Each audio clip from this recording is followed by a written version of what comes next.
तत्सवितुर्वरेण्यं भर्गो देवस्य धीमहि धियो यो न प्रचोदयात्। ॐ सहना भवतु सहनौ भुनक्तु सह वीर्यं करवावहै तेजस्विनावधीतमस्तु मा विद्विषावहै।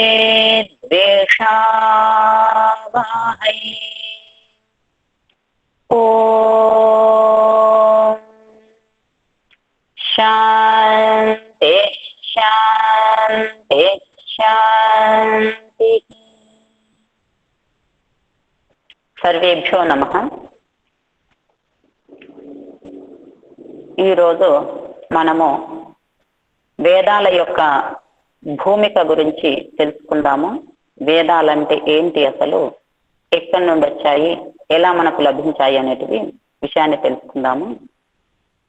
వేదము మన సంస్కృతికి మూలాధారము. వేదము పరమాత్మ యొక్క దివ్యమైన వాణి. అవి మానవుల యొక్క ప్రాణము మరియు జీవన సర్వస్వము. ప్రాచీన ఋషులు మునులు వేదాల యొక్క మహిమను చాలా గొప్పగా చెప్పారు. మను మహర్షి చెప్పారు ఏంటంటే, వేద చక్షు సనాతనం. వేదము మానవ మాతృలందరికీ సనాతనమైనటువంటి చక్షు, అక్షి. పురాణాల్లో కూడా చెప్పబడింది, వేదో నారాయణ సాక్షాత్. భాగవత పురాణంలో చెప్పబడింది, వేదో నారాయణ సాక్షాత్. వేదము సాక్షాత్ నారాయణుడే, నారాయణ యొక్క పరమాత్మ యొక్క స్వరూపమే. వేదాత్ శాస్త్రం పరం నాస్తి. గరుడ పురాణంలో చెప్పబడింది, వేదాన్ని మించిన శాస్త్రము లేదు అని. ఇక తులసిదాస్ కూడా చెప్పాడు ఏంటంటే, బంధవు చార్యము వేద, నేను 4 వేదాలకు నమస్కరిస్తాను అని. పరంపిత పరమాత్మ ద్వారా సృష్టి ప్రారంభంలో 4 ఋషుల ద్వారా మనకు వేదాన్ని అందించారు. ఆ ఋషులు ఎవరంటే అగ్ని, వాయు, ఆదిత్య, అంగిర. వేద జ్ఞానము మానవుల కొరకు సృష్టి ప్రారంభం లోపల ఇవ్వబడింది. వేదము మానవుల యొక్క ఉన్నతికి, పరమ లక్ష్యాన్ని, పరమ ఉద్దేశాన్ని చేరుకోవడానికి మూలము. వేద శిక్షణ ఏదైతుందో అది సార్వభౌమికము, సార్వజనీనము, సార్వకాలికము. ఋగ్వేదంలో చెప్పబడింది, మనుర్భవ జనయా దైవ్యం జనం. ఓ మానవుడా, నీవు మననశీలుడవు అగుమో మరియు దివ్య మానవులను ఉత్పన్నము చేయు అని. గాయత్రి మంత్రంలో కూడా పేర్కొనబడింది ఏంటంటే, ధియో యోన ప్రచోదయాత్. హే ప్రభో, మా అందరి యొక్క బుద్ధి నిమిషం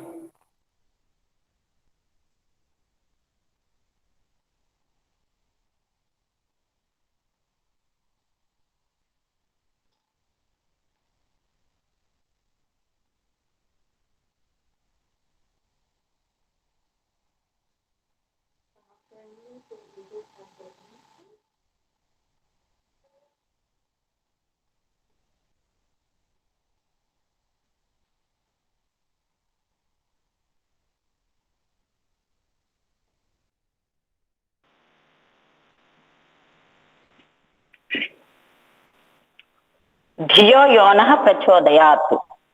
హే ప్రభో, మా అందరి బుద్ధిని, కర్మలను మరియు వాణిని శ్రేష్ఠ మార్గంలో ప్రేరేపింపు అని. యజుర్వేదంలో చెప్పబడింది, సం మా భద్రేణ త్రింత. నన్ను భద్రముతో జోడించుము, అనగా నేను ఎల్లప్పుడూ ఉత్తమ కర్మలు చేయనట్లు అగుదును గాక అని. భద్రం కరుణేభ్య శృణుయామదేవ భద్రం పశ్యేమాక్షభిర్యజత్రాహ ఋగ్వేదం మంత్రం. మేము చెవుల ద్వారా భద్రవచనాలను విందుము కాక, కన్నుల ద్వారా భద్ర దర్శనాన్ని చేసుకుందాము కాక అని.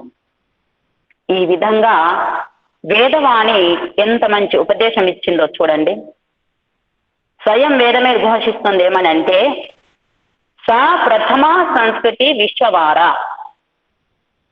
వైదిక పద్ధతి ఏదైతుందో అది మొట్టమొదటి సంస్కృతి అని.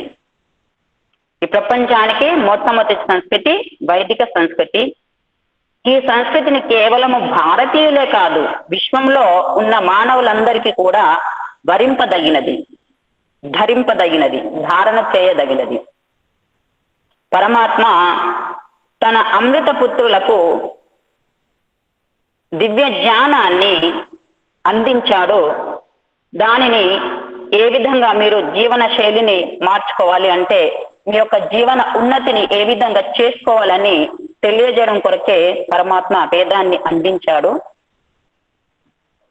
వేదం యొక్క అధ్యయనం చేయడము తప్పనిసరి.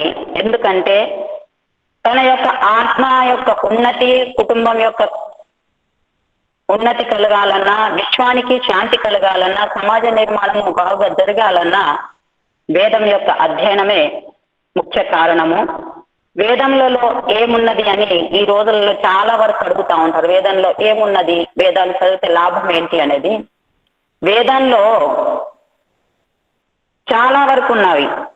మనుమహర్షి చెప్పాడు, భూతం భవ్యం భవిష్యత్ సర్వం వేద ప్రసిద్ధ్యతి.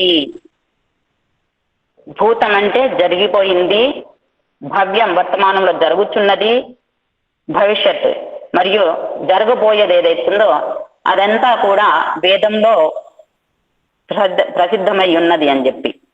వేదములలో ఆధ్యాత్మిక విద్య మొదలుకొని భౌతిక విజ్ఞానంతో పాటు చాలా విషయాలు తెలియజేయడమైనది.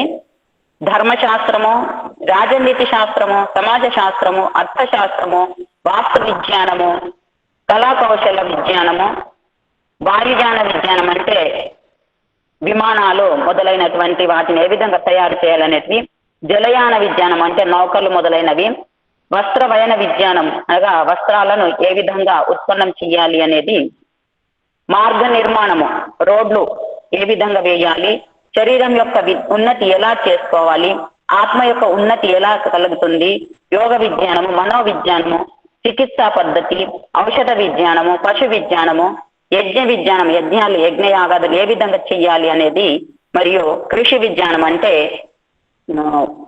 పొలము మొదలైనవి పంటలు ఏ విధంగా పండించాలి అనేది, ఎన్నో మానవులకు సంబంధించినటువంటి కర్తవ్య కర్మలు వేదంలో చెప్పబడినవి. ఇంకా కూడా మనము తెలుసుకోవాలి బాగా అంటే, స్వామి దయానంద సరస్వతి గారు ఋగ్వేదాది భాష భూమిక రచించారు. అందులో చాలా విషయాలు ఉన్నాయి. అది చదివితే ఇంకా మనకు ఎన్నో విషయాలు తెలుస్తాయి. వేదం ఏదైతుందో అది ప్రపంచము విధి అయితే, వేదము విధానం. ప్రపంచానికి, సంసారానికి విధానం అంటే ఏ విధంగా నడుచుకోవాలని తెలియజేసే పద్ధతి ఏదైతుందో అది వేదము. వేదాలు ఎన్ని అంటే 4: ఋగ్వేదము, యజుర్వేదము, సామవేదము, అథర్వవేదము. సృష్టి ప్రారంభంలో ఋషుల ఆత్మలో ప్రేరేపించారని చెప్పాను కదా, అవి అగ్ని ఋషికి ఋగ్వేదము, వాయు ఋషికి యజుర్వేదము, ఆదిత్య ఋషికి సామవేదము మరియు అంగిర ఋషికి అథర్వవేదాన్ని ఆత్మలో కలిగించాడు. పరమాత్మ జ్ఞానాన్ని ఇచ్చాడు. ఈ 4 ఋషుల ద్వారా మొదలయ్యి పరంపరగా మన వరకు ఈ వేద విద్య అందింది. మధ్యకాలంలో వేదాలు లుప్తమయ్యాయి. ఆ లుప్తమైన సమయంలో మళ్ళీ మన వేద సంస్కృతి, వైదిక సంస్కృతి ఏదైతుందో అది కూడా లుప్తమైపోయింది. దానిని మళ్ళీ మనకు ప్రజ్ఞాచక్షు అయినటువంటి విరజానంద దండి గారి శిష్యుడైన స్వామి దయానంద గారిచే మనకు మళ్ళీ ఆ వేద జ్ఞానం కలిగింది. ఋగ్వేదము జ్ఞానకాండము, యజుర్వేదము కర్మకాండము, సామవేదము ఉపాసన కాండము, అథర్వేదము విజ్ఞాన కాండము. విద్వాంసుల దృష్టిలో ఋగ్వేదము మస్తిష్క వేదం అని చెప్పబడింది. యజుర్వేదము హస్తవేదం అంటే భుజాలకు కర్మకు సంబంధించింది. సామవేదము హృదయానికి సంబంధించింది అని, మరియు అథర్వేదం ఏదైతుందో అది ఉదరం పొట్టకు సంబంధించింది అని.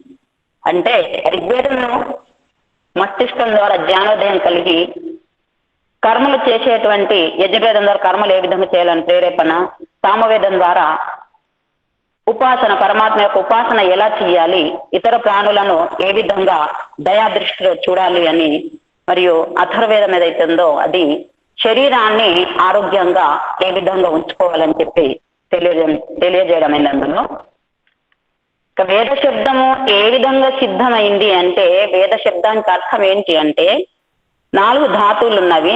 వేదము అంటే వేద ధాతు, వేద శబ్దం సిద్ధం కావడానికి 4 అర్థాలు ఉన్నవి. విద జ్ఞానే, విద సత్తాయాం, విద్రులు లాభే, విద విచారణే. విద జ్ఞానే జ్ఞానాన్ని కలిగించేది. వేదాన్ని చదివితే జ్ఞానం కలుగుతుంది. వేదాన్ని అధ్యయనం చేస్తే సత్తా వస్తుంది. వేదాన్ని అధ్యయనం చేస్తే జ్ఞానము సత్తా ద్వారా మనకు ఎన్నో లాభాలు కలుగుతాయి. వేదాన్ని చదివితే ఏ పనులు చెయ్యాలి, ఏ పనులు చేయకూడదు, మన కర్తవ్య కర్మలు ఏంటి అనేది, పరమాత్మను ఏ విధంగా ఉపాసించాలి అనే విచారణ మనకు కలుగుతుంది. ఆ విచారణ ద్వారా మనకు అన్ని విషయాలు తెలుస్తవి. కాబట్టి వేదమనగా జ్ఞానము, వేదమనగా లాభము, వేదమనగా సత్తా, వేదమనగా విచారణ. ఈ వేదాన్ని ఎప్పుడైతే అధ్యయనం చేస్తామో అప్పుడు మనకు జ్ఞానోదయం కలుగుతుంది, మన ఆత్మ యొక్క ఉన్నతి కలుగుతుంది, ఆలోచించి పనులు చేసే సత్తా వస్తుంది. కాబట్టి వేదాలను అధ్యయనం చేయడము తప్పనిసరి. మరి వేదాలు అధ్యయనం చేయాలంటే మనకు ఆ శక్తి లేదు కదా అని కూడా అంటాము. సా పూర్వేషామకు గురు కాలే నానవచ్చేదాత్ అని. అంటే మనము వేద విద్యను గురువుల ద్వారా నేర్చుకుంటాము.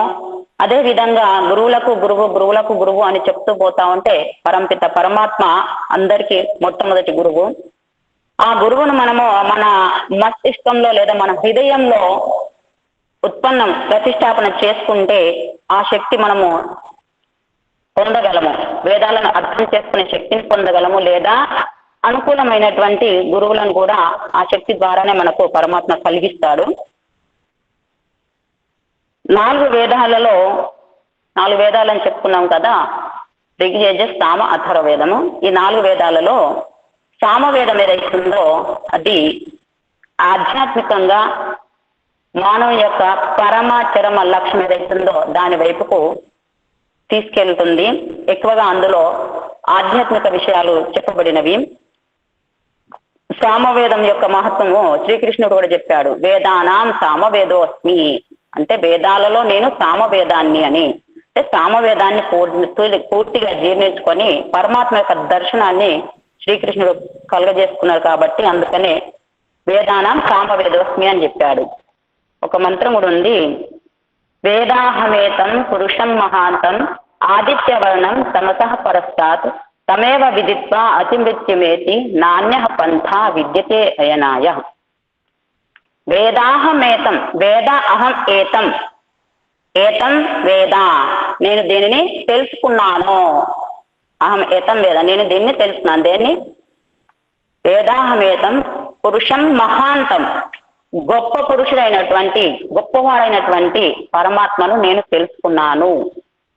ఆ పరమాత్మను తెలుసుకోవడం కొరకు వేద జ్ఞానం తప్ప ఇంకే మార్గం లేదు అని అందులో కూడా చెప్పబడింది. కాబట్టి పరమాత్మ యొక్క సత్తాను ఉనికిని తెలుసుకోవడం కొరకు ఈ 4 వేదాల్లో నేను ఈ సామవేదాన్ని అధ్యయనం చేయడం కొరకు ప్రయత్నం చేస్తున్నాను. కాబట్టి అందులో భాగంగానే మీకు కూడా నేను తెలుసుకునే విషయాలను మీకు కూడా వివరించాలి అనే తపనతో, ఆశతో, భగవంతుని కృపతో మీ ముందుకు ఈ కొన్ని విషయాలను తీసుకొస్తున్నాను. ఈ సామవేదంలో సామవేదం అధ్యయనం చేయడం కొరకు. సామవేదంలో సాధారణంగా మనం ఈ రోజులలో ప్రతి నిత్యము అందరూ కూడా యోగా, ప్రాణాయామం, ఆసనము, ప్రాణాయామం మొదలైనటువంటి క్రియలు చేస్తూనే ఉన్నారు. సామవేదంలో కూడా విస్తారంగా సంకేతంగా ఆ విషయాన్ని తెలియజేసింది. యమ నియమ ఆసన ప్రాణాయామ ప్రత్యాహార ధారణ ధ్యాన సమాధి అనే ఈ విషయాల గురించి కూడా సామవేదంలో విస్తారంగా తెలియజేయడమైంది. ఉపనిషత్తులు కూడా సామవేదం వైపు చాలా అంటే ఆధ్యాత్మికంగా ఉన్నతి చెందాలంటే సామవేదం వైపే సూచన ఇస్తుంటాయి. కాబట్టి ఆ సందర్భంగా మనం కూడా ఇక్కడ సామవేదాన్ని అధ్యయనము చేసుకోవడానికి ఆసన్నులై ఉన్నాము. పరమాత్మ కృప ద్వారా ఈ సామవేదం పూర్తి అయ్యేసరికి మనకు కూడా ఆ పరమాత్మ యొక్క కృప కలగాలి అని చెప్పి కోరుకుంటూ ఈ భూమికను ముగిస్తున్నాను. సామవేదం యొక్క మొదటి మంత్రము.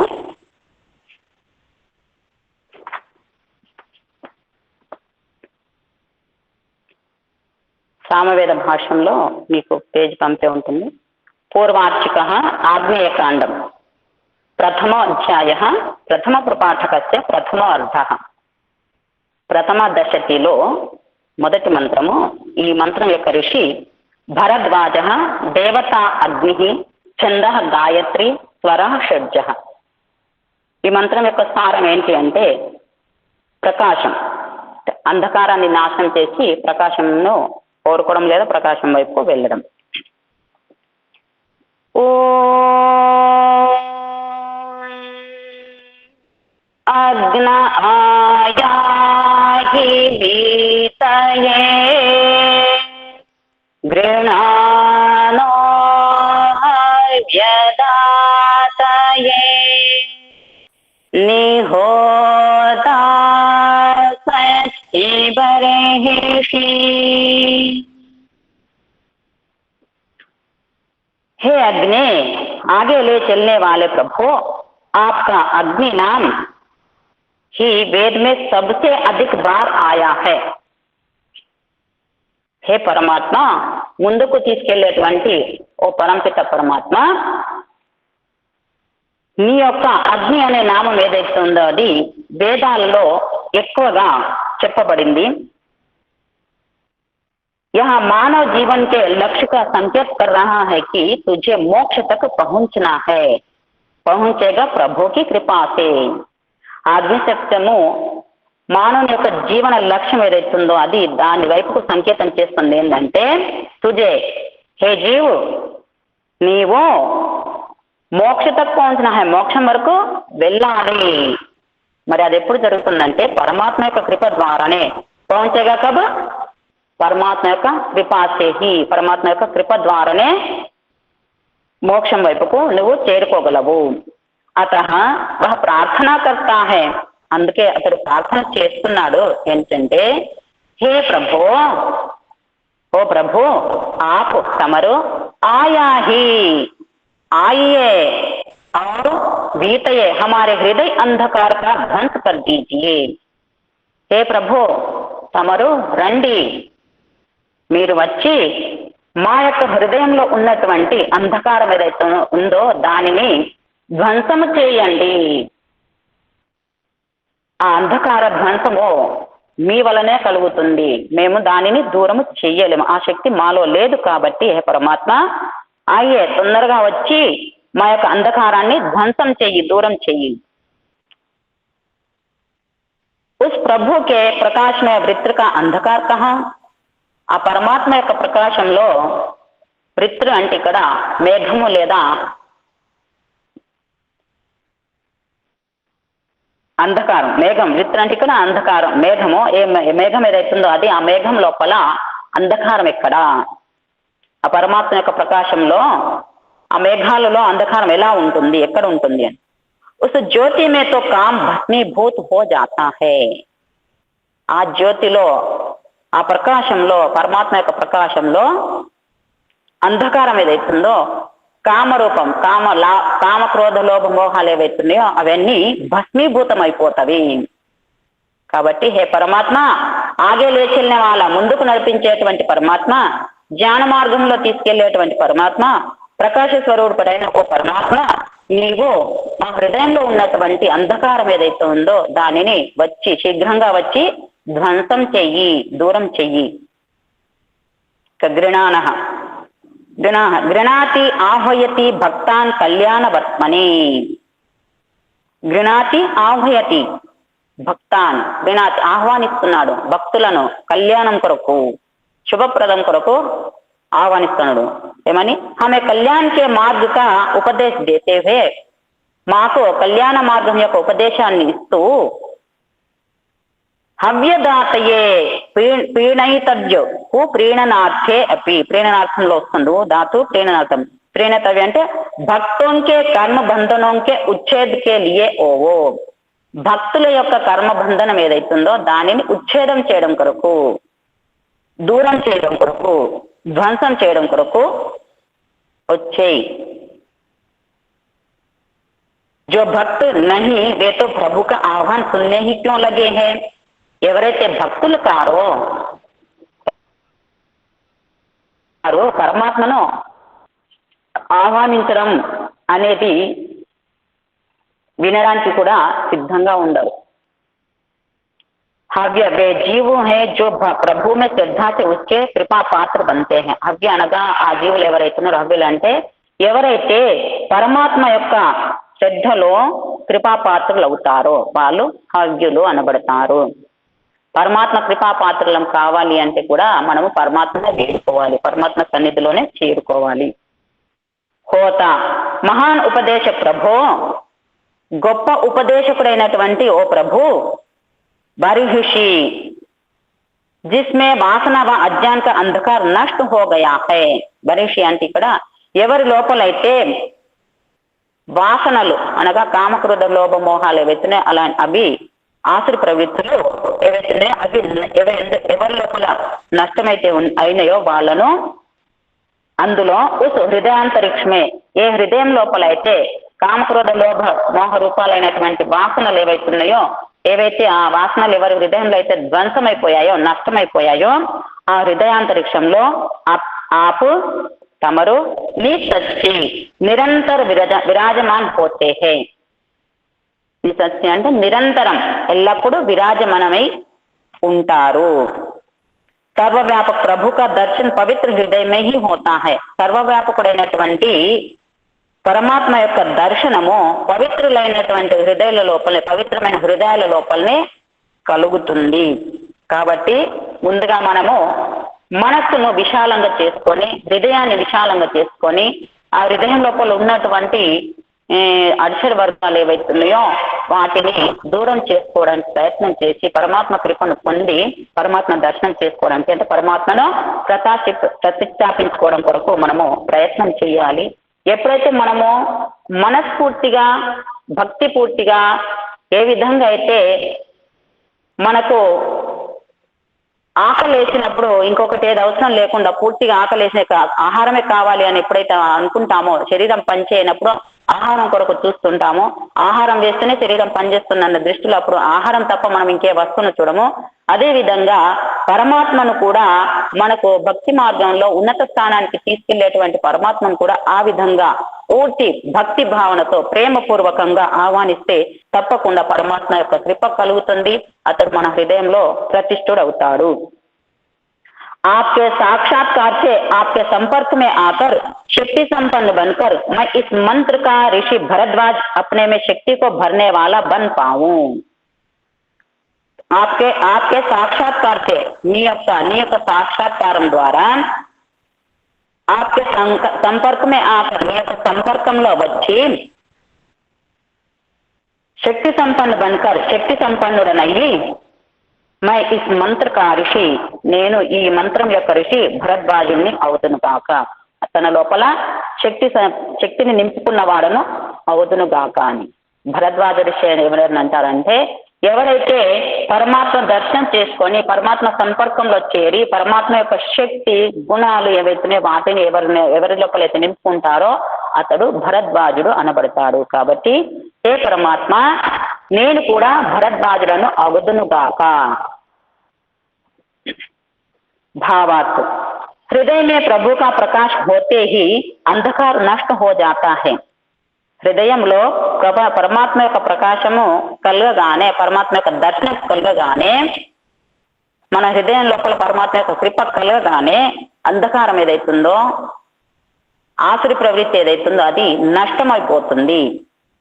इस प्रकाशमय हृदय में सन्मार्ग की प्रेरणा देते हुए प्रभु भक्तों के कर्म बंधनों का उच्छेद करते हैं। ఈ ప్రకాశమయమైనటువంటి హృదయంలో పరమాత్మ యొక్క స్థాపన కలిగినటువంటి హృదయంలో సన్మార్గం ఇచ్చేటువంటి ప్రేరణలను పరమాత్మ ఇస్తూ భక్తులను కర్మబంధనాల నుండి దూరం చేస్తాడు। वासना शून्य हृदय में ही उस మహోపదేశ की ప్రేరణ नहीं देती है। కామక్రోధ లోభ మోహ ఏదైతున్నాయో ఆ వాసనలు ఆసుర ప్రవృత్తి లేనటువంటి హృదయం లోపలనే పరమాత్మ యొక్క వాణి పరమాత్మ యొక్క ప్రేరణ మనకు తెలుస్తుంది। కాబట్టి మన హృదయాన్ని వాసనా శూన్యంగా చేసుకోవాలి। ఆ వాసనా శూన్యం కావాలి అంటే ముఖ్యంగా దానికి కావలసిన శరీరాన్ని మనం అదుపులో ఉంచుకోవాలి। మన ఇంద్రియాలు మన చేతిలో ఉండాలి, మన మనసు మన ఆధీనంలో ఉండాలి అంటే శరీరానికి సంబంధించినటువంటి సాత్విక ఆహారాన్ని తీసుకోవాలి। సాత్విక ఆహారం ఎప్పుడైతే మనం తీసుకుంటామో ఆ ఆహారం ద్వారా మనసు అనేది మన ఆధీనంలో ఉంటుంది। ఎప్పుడైతే మనసు అనేది మన ఆధీనంలో ఉంటుందో అప్పుడు పరమాత్మ యొక్క వాణి ఏదైతే ఉందో అది మనకు శీఘ్రంగా అర్థమవుతుంది, మరియు మనకు శ్రద్ధ భక్తి కూడా కలుగుతుంది। కాబట్టి అలాంటి ఆహారాన్ని తీసుకుంటూ పరమాత్మ యొక్క దర్శనం కొరకు మన జీవన లక్ష్యం, చరమ లక్ష్యం, పరమ లక్ష్యం ఏదైతుందో ఆ ఉద్దేశాన్ని మనం మర్చిపోకుండా ప్రతి నిత్యము, ప్రతి క్షణము, ప్రతి స్థానంలో అణువణువున పరమాత్మను చూసుకుంటూ పరమాత్మ యొక్క దర్శనాన్ని మనము మన హృదయంలో ప్రేరేపించుకుంటూ తనను తాను ప్రేరేపించుకుంటూ మనం ముందుకు వెళ్తే తప్పకుండా పరమాత్మ యొక్క కృప మనకు కలుగుతుంది। మనము ఉన్నత స్థానానికి వెళ్తాము, గొప్ప వాళ్ళము అవుతాము। ఈ భాష్యం ఏదైతుందో స్వామి దయానంద సరస్వతి గారు కూడా భాష్యాన్ని చేశారు, వేదాల యొక్క భాష్యము, కానీ అతను పూర్తిగా చేయలేకపోయారు। ఋగ్వేదం ఏదైతుందో అది కొన్ని మండలాల వరకే చేశారు, మిగతావి తన ద్వారా చేయబడలేవు। కానీ ఎంతోమంది ఇంకా వేరే వాళ్ళు చేశారు, కానీ అన్ని భాషల్లోకి వెళ్ళా నాకు హరిశరణ్ సిద్ధాంతాలంకార్ గారి భాష్యం ఏదైతుందో అది నాకు సరళంగా అనిపించింది, బాగా అనిపించింది। కాబట్టి ఆ భాష్యాన్ని నేను చదివి మీకు ఆ యొక్క జ్ఞానాన్ని అందిస్తున్నాను। మీతో పాటు నేను కూడా ఆ ఆస్వాదాన్ని పొందుతున్నాను। కాబట్టి మొదటి మంత్రం, సామవేదం యొక్క మొదటి మంత్రం ఏదైతుందో అది ఎంత అసలు మనము మనస్ఫూర్తిగా భక్తిపూర్వకంగా ఆ మంత్రాన్ని చదివి శ్రద్ధతో చదివి దాని యొక్క అర్థాన్ని తెలుసుకోవడానికి ప్రయత్నం చేస్తే తప్పకుండా మనలో కూడా భక్తి ఇంకా పెరుగుతుంది, మనం ముందుకు వెళ్ళగలము। ఈ మొదటి మంత్రం అయిపోయింది, ఇప్పుడు రెండో మంత్రము।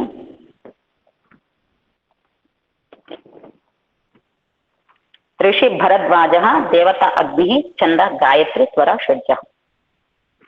करने वाला वह प्रभु है, చేసేవాడు ఆ పరమాత్మనే। ఇక్కడ మనము ప్రభు ప్రభు ప్రభు అని పదే పదే ఈ వేదంలో వస్తుంది। ప్రభు అంటే ఇక్కడ వేరే మతస్థులు ఎవరైతే మానవ రూపంలో ఉన్నారో అతన్ని ప్రభు అంటే సృష్టికర్త అని చెప్పుకుంటున్నారు। ప్రభు అనగా ఇక్కడ ప్రకర్షేణ ఉత్పద్యతే అంటే స్వయంగా ఉత్పన్నం, అంటే ఉత్పన్నమై ఉన్నవాడు, అతన్ని ఇంకెవరు ఉత్పన్నము చేయలేరు। తనను తాను కూడా ఉత్పన్నం చేసుకునేటువంటిది కాదంటే స్వయంగా ఉన్నవాడు, ఒకప్పుడు ఉన్నాడు ఒకప్పుడు లేడు అని కాదు, ఎల్లప్పుడూ భూతం భవిష్యత్ వర్తమానంలో ఎల్లప్పుడూ ఉన్నవాడు ఆ పరమాత్మ। ఆ పరమాత్మని అన్ని చేసేవాడు, అంటే సృష్టిని రచించేవాడు, సృష్టిని రచించి దానిని పోషించేవాడు, మరియు తర్వాత నష్టం చేసేవాడు కూడా పరమాత్మనే। ఈ రెండో మంత్రంలో ఆ పరమాత్మని అన్ని చేసేవాడు అని చెప్పబడింది। ఓం త్వమగ్నే యజ్ఞానాన్ భూతా విశేషాన్ హితః देवेभिर्मानुषे जने। हे अग्नि, आगे और आगे ले चलने वाले प्रभु, हे అగ్ని స్వరూప పరమాత్మ, ముందుకే నడిపించేటువంటి ఓ ప్రభు, త్వం ఆపు తమరు, విశ్వేషాం సబ్ ప్రపంచంలో ఉన్నటువంటి మొత్తము, యజ్ఞానం శ్రేష్టతం కర్మోంకే, ప్రపంచంలో ఉన్నటువంటి ఉత్తమమైన కర్మలు, శ్రేష్టతమైనటువంటి కర్మలు ఏవైతున్నాయో వాటి యొక్క పోత సంపాదక్ హే, నీవే కర్తవు. సంపాదన అంటే నీవే కర్తవు అని. ప్రపంచంలో ఉన్నటువంటి ఉత్తమ కర్మలు, ఉత్తమ యజ్ఞ యాగాలు ఏవైతున్నాయో అవన్నింటికీ కర్త నీవే.